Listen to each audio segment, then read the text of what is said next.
Le fait que l'État propriétaire originaire offre à titre gratuit un terrain nu à un citoyen qui a rendu service à son pays au plus haut niveau est dans l'ordre normal des choses. D'ailleurs, les sportifs valeureux en bénéficient partout en Afrique. Mais mieux, le fait que ce même citoyen refuse d'acquérir ce bien à titre gratuit, mais opte plutôt de l'acheter au prix du marché immobilier d'alors, est tout à l'honneur. C'est le cas de notre client, M. Sidya Touré.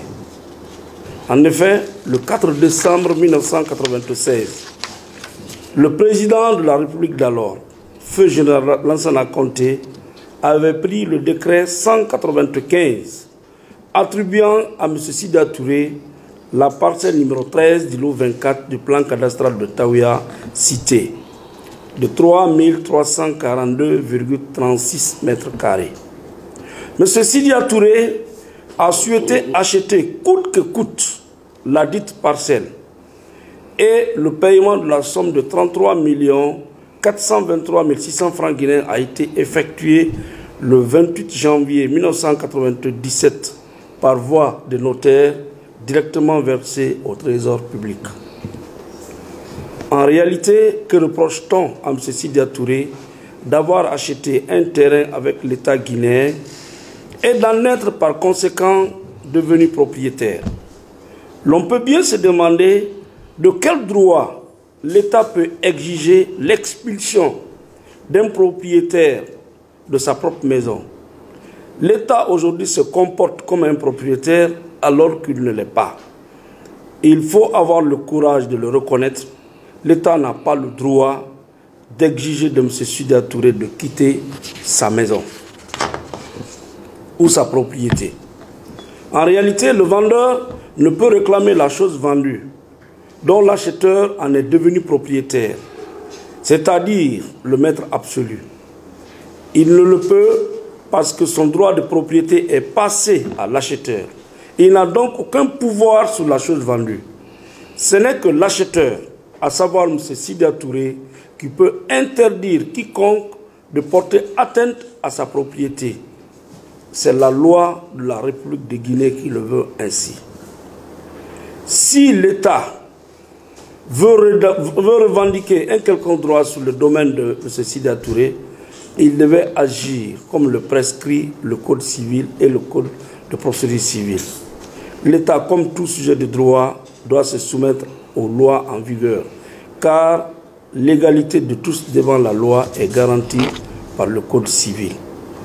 Et d'ailleurs, l'article 17 de la Déclaration universelle des droits de l'homme, ratifiée par la Guinée et par presque tous les pays du monde, proclame que toute personne, aussi bien seule qu'en collectivité, a droit à la propriété. Nul ne peut être arbitrairement privé de sa propriété.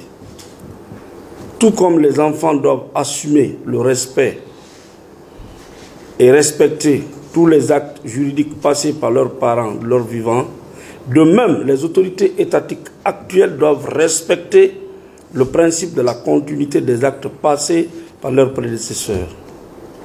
Une vérité demeure. Le terrain sur lequel M. Sidya Touré a bâti sa maison a été vendu par l'État à ce dernier. La vente a eu comme conséquence de lui en transférer la propriété, qui est un droit absolu et fondamental. Il n'appartient donc pas à l'État, qui n'a ni titre ni droit depuis 25 ans d'occupation sur ce domaine, d'exiger aujourd'hui l'expulsion de son propriétaire, car les conventions légalement formées tiennent lieu de loi à ceux qui les ont faites. Et le droit de propriété est garanti par la loi, le code foncier et domanial, ainsi que le code civil également. Et en droit guinéen, le droit de propriété est un droit inviolable, sacré, parce que consacré par la Constitution, même par la Charte. C'est un droit fondamental et absolu. Nul ne peut être contraint de céder sa propriété si ce n'est pour cause d'utilité publique et moyennant une juste et préalable indemnité. Autrement dit, l'État ne peut exproprier que pour cause d'utilité publique, et la loi aussi exige une procédure administrative et judiciaire. Le Code civil sur la vente, en ses articles 1300, 1303, 1308, dispose que la vente est un contrat par lequel une personne, le vendeur, s'oblige à transférer à une autre personne, l'acheteur, la propriété d'une chose contre paiement de la valeur en argent de cette chose. Et l'article 13.3 du même code précise, une vente est considérée comme réglée, parfaite entre les parties, dès qu'il y a eu accord entre elles sur la chose à vendre et le prix à payer. Et l'article 13.8 du même code précise que nul ne peut se rendre adjudicateur sous peine de nullité, ni par eux-mêmes, ni par personne interposée. Aujourd'hui, le procès oppose les parties devant le tribunal. Les lieux doivent rester intacts, mais très malheureusement, aux dernières nouvelles, l'État vient d'affecter les lieux à l'OGDA que nous avons sommé de libérer. Ensuite, nous avons saisi le tribunal d'une requête aux fins de fermeture des lieux. Mais connaissant un peu la position de la justice dans ce dossier, cette requête n'a pas prospéré. La procédure va continuer. Peut-être dans les jours à venir, en concertation avec les confrères, nous n'allons pas hésiter de citer en correctionnel le directeur du patrimoine bâti public pour destruction d'édifices parce qu'il y a des parties qui ont été démolies, ainsi que le directeur de l'OGDH pour occupation illégale.